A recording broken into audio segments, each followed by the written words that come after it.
नमस्कार, स्वागत है आप सभी का हमारे YouTube channel Yogesh Tomar maths पर। मैं आज आप लोगों के लिए फिर से एक और कॉन्सेप्ट पर चर्चा करने आया हूं। जैसा कि हमने पिछली वीडियो में प्रॉफिट एंड लॉस के ही एक क्वेश्चन पर 3 क्वेश्चन लेकर वहां पर चर्चा की थी और मैंने बताया था कि ये ट्रिक बेहतर है या नहीं है। ऐसे ही मैं आप लोगों के लिए आज फिर एक और बार लेकर आया हूं एक कॉन्सेप्ट और एक ट्रिक। भाई क्या ट्रिक कब तक काम करेगी, किन किन क्वेश्चंस पर, उसी लैंग्वेज के कितने क्वेश्चंस पर काम करेगी और कॉन्सेप्ट उसी लैंग्वेज के कितने क्वेश्चंस पर काम करेगा, इसी पर चर्चा करने आज मैं फिर से आया हूं एक तड़कते भड़कते कॉन्सेप्ट के साथ।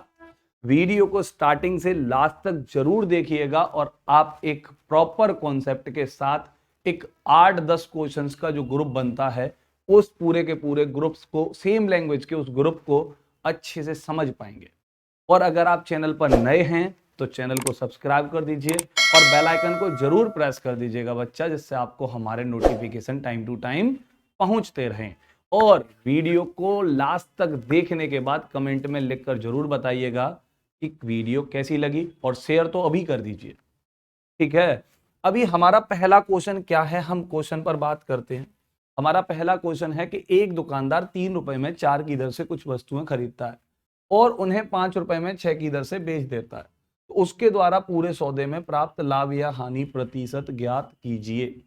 अब मैं बात करूं इसी जगह पर, आप लोगों ने ये क्वेश्चन पढ़ा होगा और पढ़ते ही जो लोग पहले पढ़ के बैठे हुए हैं किसी टीचर से, ऑफलाइन या ऑनलाइन डजंट मैटर, वहां पर पढ़ के बैठे हैं, तो उन्होंने इस क्वेश्चन का आंसर बड़ी स्पीड के साथ के 3 4 5 6 और क्रॉस मल्टीप्लाई भैया 18, 5 के 20 और यहां 2 का प्रॉफिट और 2 का प्रॉफिट भैया कितने पर 18 पर और इंटू कर दिया 100, 2 से 18 9 बारी और 9 इंटू 100 11 सही 1/9% आपका आंसर आ गया।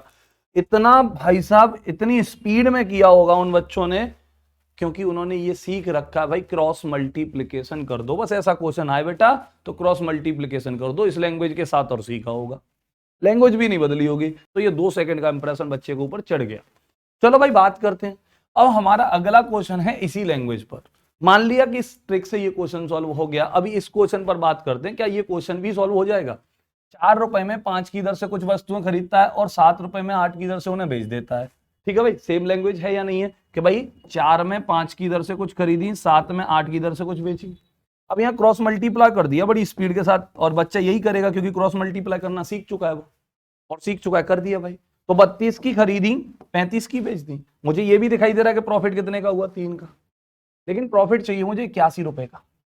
अब यहां पर ना प्रॉफिट परसेंट पूछ रहा है ना लॉस परसेंट पूछ रहा है, यहां पूछ रहा है बच्चा आपसे कि 81 रुपए का प्रॉफिट बनाने के लिए मुझे कितनी वस्तुएं बेचनी होंगी।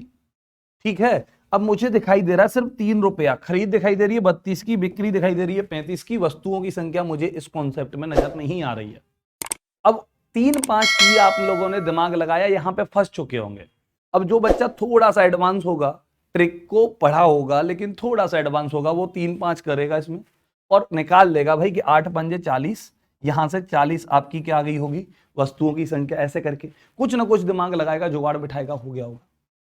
लेकिन नहीं भाई, ये तो कोई लॉजिक ही नहीं, क्योंकि सर जी ने तो हमें पढ़ाया क्रॉस मल्टीप्लाई कर दो, क्रॉस मल्टीप्लाई करके तो 32 और 35 आए, ये कहां से करोगे और क्यों ही कर रहे हो। चलो मान भी लिया भाई कि इसमें भी तुमने जुगाड़ बैठा दी और कर लिया। अब क्या इस क्वेश्चन को कर पाओगे कि एक दुकानदार 4 रुपए में 5 की दर से कुछ वस्तुएं खरीदता है और उतनी ही मात्रा में वस्तुएं 5 रुपए में 6 की दर से बेचता है, इन सभी वस्तुओं को वह 7 रुपए में 8 की दर से बेचता है।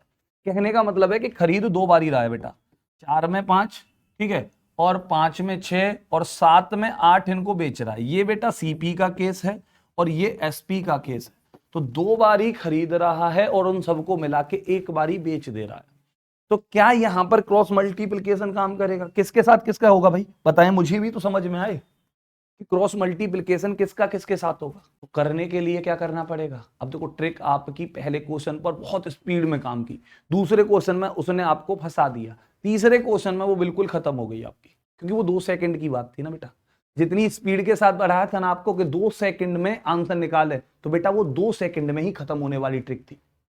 अब 2 सेकंड में खत्म हो गई ना, चाइना का माल था भाई।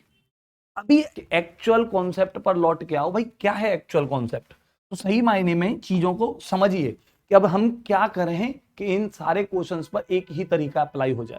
तो देखो कैलकुलेशन इतनी ही करनी है कि भाई 6 का मल्टीप्लाई 3 में होगा, 5 का मल्टीप्लाई 4 में होगा, मतलब 2 मल्टीप्लिकेशन हुए हैं। तो कैलकुलेशन इतनी ही करेंगे, लेकिन समझ के करेंगे, क्योंकि गणित ना रट के नहीं, समझ के पढ़ना है। और समझ के पढ़ने के लिए हमें उसकी तह में जाना पड़ेगा, छोटी छोटी चीजें पता होनी चाहिए। लैंग्वेज के अकॉर्डिंग चलिए, क्योंकि लैंग्वेज हमेशा बदलेगी। कभी प्रॉफिट एंड लॉस कह के पूछेगा, कभी आपका एसआई कह के पूछेगा, कभी सीआई कह के पूछेगा। भाई लैंग्वेज ही तो बदल रही है, कैलकुलेशन सब जगह पर बच्चा सेम ही है अगर मैथ्स को लिंक करोगे तो। ठीक है, अभी देखो करना कैसे है कि आप बोलो भाई कि रुपए, 3 रुपए में मैंने 4 की दर से कुछ वस्तुएं खरीद ली बेटा। ठीक है, अभी क्या बोल रहा है कि 5 रुपए में 6 की दर से उनको बेच दिया, तो 5 रुपए में 6 की दर से बेच दिया। ये बेटा सीपी का केस हो गया और ये एसपी का केस हो गया। इतनी बात हो गई। अब मुझे एक बात बताइए बस कि 4 वस्तुएं खरीदता हूं और 6 वस्तुएं बेचता हूं। बात इसमें बोली गई है पूरा सौदा, होल ट्रांजैक्शन। तो इस होल ट्रांजैक्शन का मतलब समझाइए मुझे कि भाई जितना खरीदा गया है उतना बेचा जाए। अगर मैंने 100 वस्तुएं खरीदी हैं, 100 आर्टिकल्स खरीदे हैं, तो 100 ही आर्टिकल में बेच दूं, 100 आर्टिकल में बेच दूं। यही आपका क्या है पूरा सौदा। अब खरीदा कितना इस क्वेश्चन में? 4। बेच कितना रहा हूं मैं? 6। संभव तो भाई ये तो वैसे भी नहीं यार दिखाई दे रहा है साफ साफ कि खरीदी 4 हैं तो बेच 6 कहां से दूंगा? 2 का घर से बना के लेके आऊंगा? भाई नहीं, सामान बराबर कीजिए कि जितना खरीदा है उतना बेच दीजिए। तो खरीदा 4 है, बेचा 6 है, तो इनको बराबर कर दीजिए कि उसको संभव बात तो लगे, कम से कम एक लॉजिकल सेंसेबल तो लगनी चाहिए ना। तो भाई यहां पर 4 और 6 को बराबर करने के लिए क्या कर सकते हो तुम? सिर्फ मल्टीप्लाई कर सकते हो। अब पता करने के लिए तो आप इनका एलसीएम ले लो 12। अब 4 को 12 बनाने का मतलब क्या है कि आपने 3 का मल्टीप्लाई किया। 6 को 12 बनाने का मतलब क्या है कि आपने 2 का मल्टीप्लाई किया। अब 3 का मल्टीप्लाई यहां करते हो बेटा तो 3 3 का 9 हो गया होगा, और 2 का मल्टीप्लाई यहां पे भी करते हो बेटा तो 10 हो गया होगा। क्योंकि भाई 4 वस्तुएं 3 बारी खरीदोगे तो 3 रुपए भी तो 3 बारी दोगे। ऐसे ही 6 वस्तुएं 2 2 बारी खरीदोगे तो आप 5 5 रुपए भी तो 2 बारी दोगे। तो अब देखो उधर मुझे समझ में आ गया कि मैंने 9 रुपए में कितनी वस्तुएं खरीदी? 12। और मुझे समझ में आ गया कि मैंने 10 रुपए में कितनी वस्तुएं बेची? 12।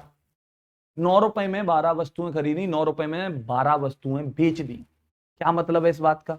मतलब ये है कि मुझे यहां रुपए भी नजर आ रहे हैं, मुझे यहां वस्तुएं भी नजर आ रही हैं, और मुझे यहां पर अगर परसेंट निकालना है वो भी निकाल सकता हूं। रुपए निकालने हैं, रुपए भी निकाल सकता हूं। मेरे से वस्तुएं पूछे तो मैं वस्तुएं भी निकाल सकता हूं। मैं तीनों बातों पर चर्चा कर सकता हूं। और कैलकुलेशन कितनी की बेटा? एक 3 का मल्टीप्लीकेशन, एक 2 का मल्टीप्लीकेशन, यहां पे भी 2 बार मल्टीप्लाई किया था आपने, क्रॉस मल्टीप्लाई, तो 2 मल्टीप्लाई तो किए थे ना। सेम कैलकुलेशन हुई अभी तक। अब मुझे बता दो, खरीदी 9 की, बेची 10 की, प्रॉफिट 1 का, कितने पर? 9 पर, इनटू कितना? 100% बनाने के लिए 11 से 1/9 आंसर आ गया। सेम क्वेश्चन है, सेम कॉन्सेप्ट है, बट लिखने का तरीका जो है सेम है, कैलकुलेशन भी बराबर है, बस अंतर इतना है बेटा, ये रटाना है और ये समझाना है। तो ये क्या है कि आप हर चीज को निकाल सकते हो लैंग्वेज के अकॉर्डिंग। अब देखो हम अगले क्वेश्चन पर बात करते हैं। हमारा अगला क्वेश्चन क्या कह रहा है भाई कि 4 रुपए में 5 की दर से कुछ वस्तुएं खरीदता है और 7 रुपए में 8 की दर से उन्हें बेच देता है। मुझे 81 रुपए का प्रॉफिट बनाना है। तो भाई रुपए पकड़ो, वस्तु पकड़ो। ठीक है, 4 रुपए हो गए, 5 वस्तुएं हो गई। अभी क्या है भाई? 7 रुपए हो गए, 8 वस्तुएं हो गई। ये सीपी का केस हुआ, ये एसपी का केस हुआ, ये भी बात सही है भाई। यहां तक बात समझ में आ गई। अब मुझे बताओ, खरीदी 5 बेची 8, संभव नहीं है, तो संभव करो इसको। संभव करने के लिए बराबर करना पड़ेगा, और बराबर करने के लिए एलसीएम, तो ये आप 8 का मल्टीप्लाई करोगे, यहां 5 का मल्टीप्लाई करोगे। अब कितनी वस्तुएं हो गई बेटा? 40 वस्तुएं हो गई। तो मैंने खरीदी भी 40, बेची भी 40। अब देखो सिंगल मल्टीप्लीकेशन ही तो किया है। अब इस मल्टीप्लीकेशन को समझ के किया तो यहां 8 का मल्टीप्लाई किया तो 32 हो गया, यहां 5 का मल्टीप्लाई किया बेटा तो 35 हो गया। अब देखो खरीदी मैंने 32 रुपए में 40 वस्तुएं, और बेची मैंने 35 रुपए में 35 रुपीज में 40 आर्टिकल्स। तो खरीदे 32 में 40, बेचे 35 में 40, प्रॉफिट हुआ कितने का? 3 का। और देखो अगर परसेंट पूछे तो 3 का 32 पर इंटू 100, सॉल्व हो गया। अगर अब वस्तुएं पूछता है तो मुझे बोल रहा है भाई कि 81 रुपए का लाभ कमाने के लिए उसे कितनी वस्तुएं बेचनी चाहिए। तो बताओ कितने रुपए का लाभ कमाया तुमने यहाँ पे? 3 रुपए का। 3 रुपए का प्रॉफिट कितनी वस्तुओं पे कमाया बेटा? 40 वस्तुओं पे। 3 रुपए का प्रॉफिट कितनी वस्तुओं पर कमाया बेटा? 40 वस्तुओं पर। कितने रुपए का प्रॉफिट कमाना है? 81 रुपए का। तो 81 रुपए का कमा लो ना भाई। तो 81 रुपए का प्रॉफिट 40 और अपॉन कितना बेटा 3 और इंटू कितना 81। तो 3 से 81 को 27 बारी और 27 चौके बेटा 1080। इस क्वेश्चन का आंसर 1080 हो चुका है आपका। अब मुझे बता दीजिए क्या किया आपने, सेम किया, लेकिन मुझे यहाँ सारी चीजें दिखाई दे रही हैं। क्या दिखाई दे रहा है? देखो रुपए दिखाई दे रहे हैं, वस्तुएं दिखाई दे रही हैं मुझे।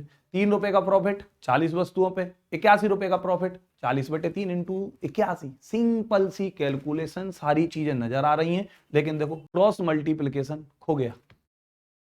तो ट्रिक 2 सेकंड की थी, 2 ही सेकंड में खत्म हो गई।